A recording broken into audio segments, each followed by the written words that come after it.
Candidate in Ecuador's presidential election Fernando Villavicencio shot dead.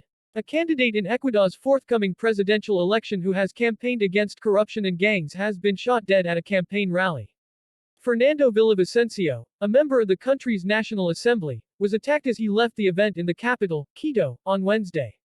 He is one of the few candidates to allege links between organized crime and government officials in Ecuador. A state of emergency has been declared following the assassination.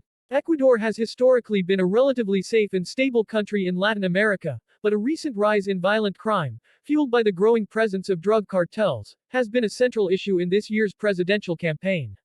Witnesses said Mr. Villavicencio, a serving congressman and former journalist, was shot 3 times. A member of his campaign team told local media the 59-year-old was getting into a car when a man stepped forward and shot him in the head. Video from inside the building shows panicked supporters diving for cover and campaign leaflets littered across a blood-stained floor. The suspect was also shot in an exchange of bullets with security and later died from his injuries, the country's attorney general said on social media. In the chaos, 9 other people were injured, including a candidate for the country's assembly and 2 police officers, prosecutors said. 6 people have been detained by police in connection with the assassination after raids in Quito, they added. The first round of the presidential election is scheduled to take place on the 20th of August.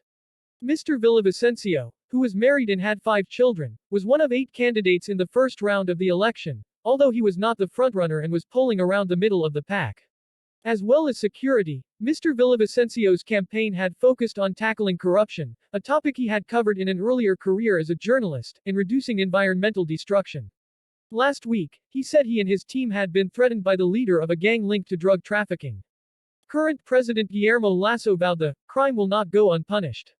Mr. Lasso, who will not be on the ballot, said he was outraged and shocked by the killing, adding, organized crime has come a long way, but the full weight of the law is going to fall on them. Last month, Mr. Lasso declared states of emergency and night curfews in 3 provinces following a number of killings linked to organized crime. Paying tribute, Mr. Villavicencio's party, Movimiento Construya, shared a comment he posted to social media in response to calls to suspend the presidential campaign following Mr. Entriago's death. Hiding in moments when criminals assassinate citizens and officials is an act of cowardice, he wrote. Former Vice President and fellow candidate Otto Sonnenholzner sent his deepest condolences and deep solidarity to Mr. Villavicencio's family. May God keep him in his glory, he wrote. Our country has got out of hand. Frontrunner Luisa Gonzalez also shared her solidarity to Mr. Villavicencio's family, adding, this vile act will not go unpunished.